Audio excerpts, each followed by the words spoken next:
Okay, this is the KNS 4524D, which stands for digital. It's a ball bonder and a ball bumper.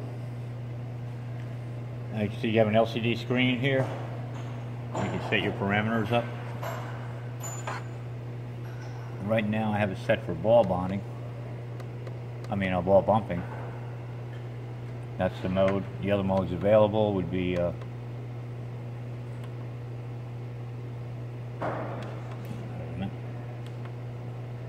we'll have to look at that later. Anyway, we have a tail setting, ball setting, power, time, and force for your ball bond. Okay, we have a chessman on the left here. Moves the stage. The heated work stage, we're set at 150°C using our temperature controller here.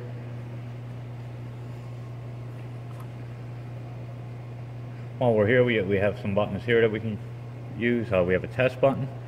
Test the ultrasonics. The green light should come on, means the transducer is tuned. You have a reset button. We have our area light here. The clamps open and close. The clamp is right here. That's to feed the wire to the capillary.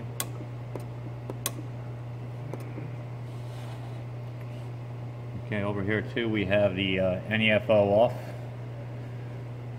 During maintenance or feeding procedures, feeding the wire, you can turn this off and you won't have a spark available on your NEFO wand. NEFO stands for negative electronic flame off. And we also have a manual spark here.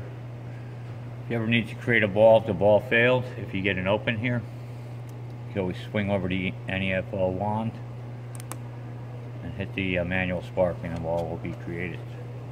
Just coming back here too, there's a short and open. That's monitoring your ball formation. If the wand touches the wire, you'll get a short. If the ball does not form, you'll get an open. And you'll have to recover from that by using some of your switches here. Looking down here, we have our keypad on the right hand side. And this is for setting up your parameters that will be stored in your microprocessor. So you do a save or load a program if a previously stored program. We can also hit manual mode here. The light turns on, and at that point you're going to be using this up and down lever. And as you see over there, you're at the bond head. You can see the bond head's coming down. I'll quickly do one bond here, a ball bump. And you can see it puts the ball down, and then NEFO is fire. So this is ball bumping mode.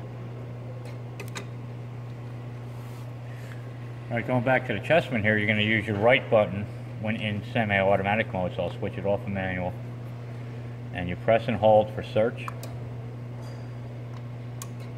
Release. So again, I'm doing ball bumping here. And you can see that the NEFO wand is firing across. There's a tail formed underneath the capillary, and then as it sparks, you'll create a ball.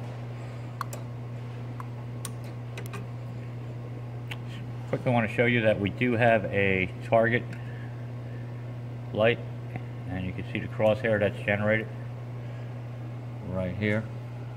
So what you do is you'll do the bond and then align that crosshair to the bond, and then all additional bonds will be lined up to that crosshair. It's to help with alignment. You have your fiber optic lighting here. And here's your power source for your lighting, your light source. Okay, while we're up here too, I just want to show you that we have a 2-inch spool of wire underneath the cover here. So that's a 2-inch gold, actually this is 1 mil gold wire on a 2-inch spool. It's fed through this feed tube down through here.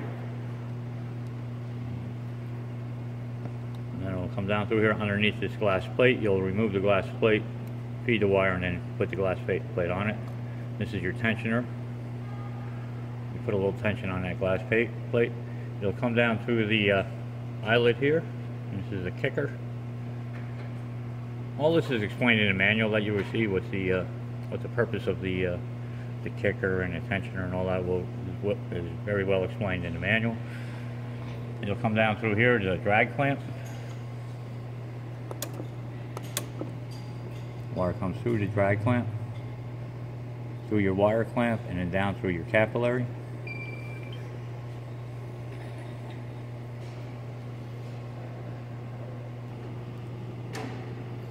Okay, like I said before, we're in the ball bumping mode. So what I'm going to do is I'm going to change it back to. I don't know how I'm going to change this. Okay, there we go.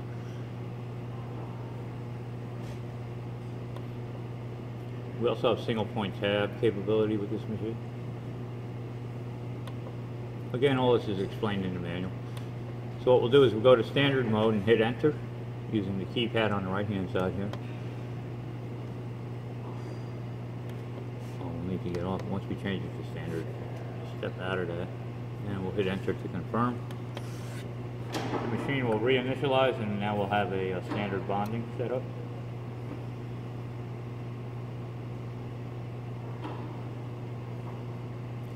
Okay, here I'll just step through some of the parameters here. We have a search of 1.41. You got your power, time, and force for your bond 1 setting. You can see that the 1 is highlighted. Just keep stepping through. We have our search 2, power, time, and force for your bond 2. We have our loop height,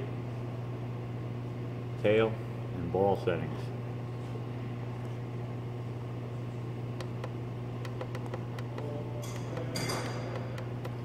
So that's our semi-automatic bonding parameters. Now if I wanted to load another program, you can see here 2 is loaded right now. If we want to change it back to 1, using the keypad here, I'll just hit the load button and then hit the minus button. That'll bring me to 1. Hit enter. And now you can see that this is the default parameters that are saved in program 1. It's slightly different.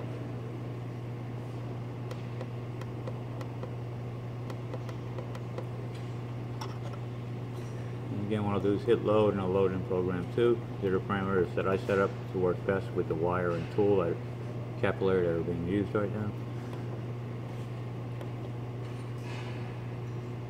And what we'll do is a couple of semi-automatic bonds here. Okay, using the Chessman here, what I'm going to do is press the right Chessman button, press and hold, and we're now at search 1. I can adjust the position of the work stage, release. Bond 1 is formed. I'll step back to loop, position.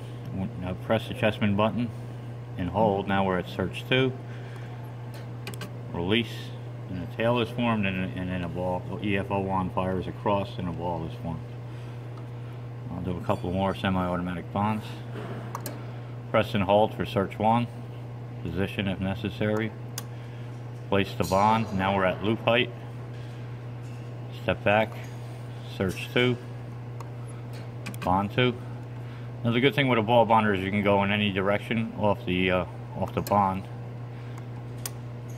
so I can actually step forward and you create the second bond there. That's bond 1. Search 2, bond 2.